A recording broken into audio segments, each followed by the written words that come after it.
এই ভাঙরের কোনো একটা জায়গায় মাহফিলে এসে বলেছিলাম তোদের কত বাইক আছে আমি একবার দেখব। তা আজকে কি তার একটুখানি হক আদায় করলে নাকি? না, এটা তো আমার পক্ষ থেকে দাওয়াত নয়। আমি যেদিন দাওয়াত দিয়ে ডাকবো সেদিন বার করলে তবে ঋণ আদায় হবে ইনশাল্লাহ। পারবে তো নাকি? বেশি না, 20-30 কিলোমিটার ঘুরবো, অলি গলি যেখান তো 20-30 কিলোমিটার ঘুরবো। কেন বাগানটা তো আমার দাদা হুজুরের, একটু ঘুরে দেখারও দরকার আছে। তো যাই হোক, এই গুটি কত কথা প্রথম বললাম। দ্বিতীয় কথা, আমরা যে মাসে এসেছি এই মাসের একটা তারিখ আছে, কদরের রাত। বেশিরভাগ ওলামারা বলেছেন 27-এর রাত। একটা মাস যদি আমার ভাই, আমার আব্বা, আমার মা, আমার বোনেরা আল্লাহর জন্য ইবাদত বান্দেগি, কোরআন তেলাওয়াত, রুকু, সিজদা, তাসবির মধ্যে যদি কাটাতে পারেন 1000 বছর বা হাজার মাসের 1000 মাসের ইবাদতের নেকি আল্লাহ দান করে। জোরে বলুন সুবহানাল্লাহ। অর্থাৎ 80 বছরের ইবাদতের নেকি দেয়। জোরে বলুন সুবহানাল্লাহ। এই যে নিয়ামত এই মাসে, এটা রোজার মাসের বরকত এবং এই মাসে কোরআন নাজিল হয়েছে তার বরকত।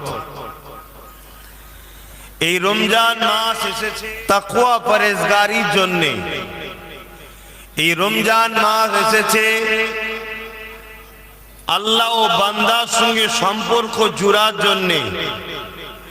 কেননা রোজা কে রেখেছে আর কে রাখেনি আল্লাহ ছাড়া দ্বিতীয় কেউ জানতে নাও পারে। কেউ যদি মনে করে আমি লুকিয়ে লুকিয়ে খাবো, খাওয়া যায় না, যায় না। কেউ যদি মনে করে আমি লুকিয়ে লুকিয়ে পান করব, করা যায় না, যায় না।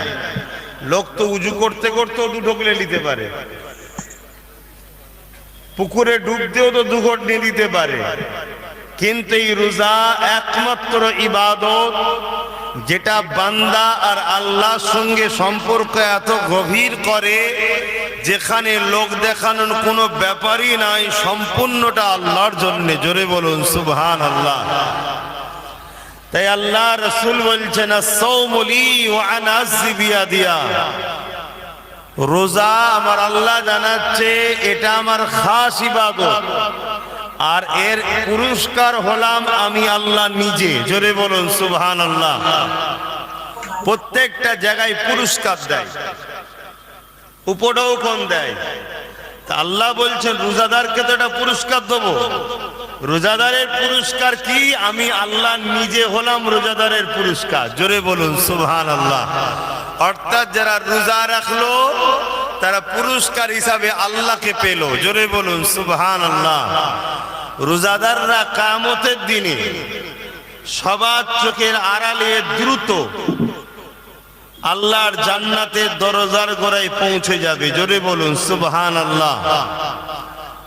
এই রোজাদার এত বড় নিয়ামত, এই রোজাদারদের জন্য দুটো আরো খুশি আছে। লিসাইমি ফারহাতানি ফারহাতুন ইনদাল ইফতার ওয়া ফারহাতুন লিকা রাব্বি। রোজায় যে ইফতার সামনে নিয়ে বসে এই সময়ে দোয়াটা কবুল হয়, আর একটা হলো লিকা রাব্বি, আল্লাহ দিদার পাবে। জোরে বলুন সুবহানাল্লাহ। সেই পবিত্র মাসে আমরা এতগুলো মানুষ এক জায়গায় হয়েছি। রোজার মাসে লড়াই হারাম, রোজার মাসে লড়াই হারাম। কিন্তু আবার এই রোজার মাসের 17ই রমজানের ওয়াকিয়া হলো বদর। জানেন তো নাকি?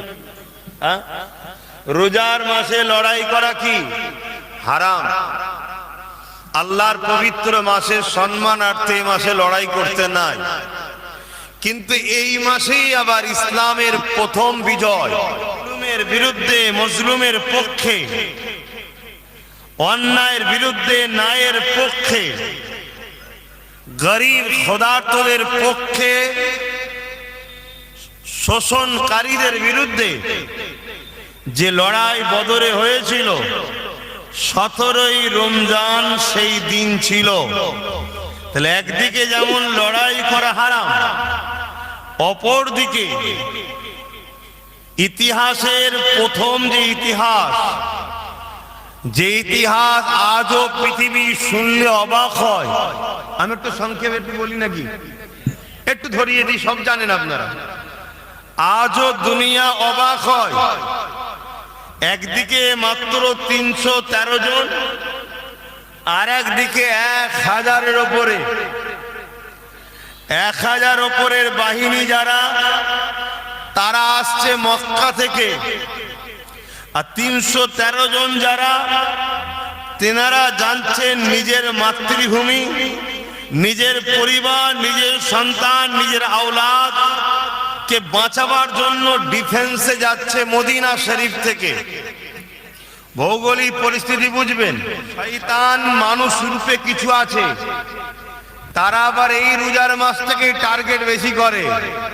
কেন? তারা জানে মুসলমানরা এই সময় তসবিহ, তাহলিল, নামাজ, রোজা, জিকির, আজকার, অন্য সময় যে জন ছেলে কোনো বদমাইশি করলেও রোজার মাসে একটু আল্লাহ আল্লাহ করে, একটু তসবিহ পড়ে, একটু মসজিদে ভিড় করে। কিছু মানবরূপী শয়তান আবার এই দিনটাকে সুযোগ নেয়। একটু ইতিহাসটা জেনে রাখা দরকার। কি আব্বা একটু জানানো দরকার তো? হ্যাঁ, একটু জানানো দরকার। কেন? মনে রাখবেন, রাসূল সালাতিন এই রোজার মাসে শয়তানকে চিনজিল দিয়ে বাঁধা থাকে। শয়তান বাঁধা আছে তো কি হয়েছে? শয়তান তার চেলা তৈরি করেছে না করেনি? যেমন টাটকা চেলা তো মাঝে মাঝে আপনাদের এলাকা তো আসে, এটা বড় শয়তানের চেলা, কথা বুঝলেন? তবে আমি মনে করি একে দেখে শয়তানও মাঝে মাঝে ঘাবড়ে যায়। যদি বলেন এটা কেমন করে হয়? ফেরাউন আর শয়তানের একদিন ঝগড়া হচ্ছে। ফেরাউন নাম শুনেছেন তো? ফেরাউন আর শয়তানের একদিন ঝগড়া হচ্ছে, খুব ঝগড়া বেড়ে বেড়ে এক জায়গায় শয়তান ফেরাউনকে বলে উঠেছে, মন দিয়ে শুনবেন, শয়তান ফেরাউনকে বলে উঠেছে, ফেরাউন আমি শয়তান হতে পারি, তুই কিন্তু আমার থেকে বড় শয়তান। বলছে কেন?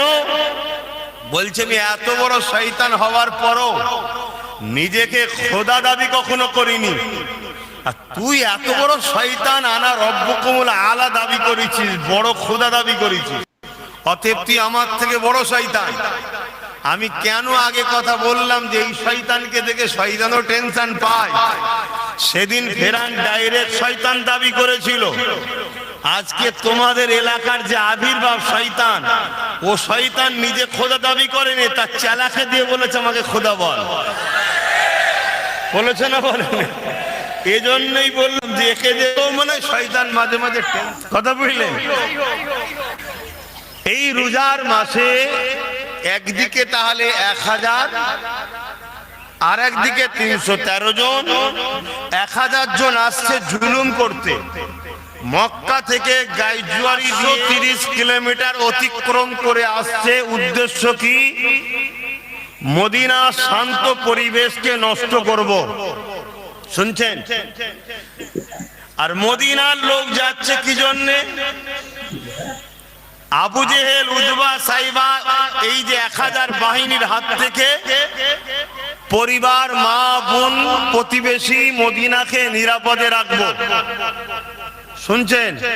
তাহলে আজকেও কেউ যদি অন্য জায়গা থেকে আগিয়ে এসে বাহিনী নিয়ে, টিম নিয়ে, আজকের আবু জেহেলরা যদি সেদিনের আবু জেহেলের মতো রোজার মাসে হামলা করতে আসে, আমার রাসূলুল্লাহ সাহাবারা আমাদের শিখিয়েছে পরিবার, সন্তান, মা বাপ, এলাকার ইজ্জত রক্ষার জন্য আমাদেরকে বদর যদি আবার হয় ডিফেন্সে নামতে হবে। রাজি আছেন তো নাকি? হাত তুলে রোজার মাসে বলুন, আছেন তো নাকি? এই জিনিসটা বুঝতে হবে। কেন? তারিখে হাদিস এজন্য জানা দরকার। তারিখ আমাদেরকে জ্ঞান দিচ্ছে এই বিষয়ে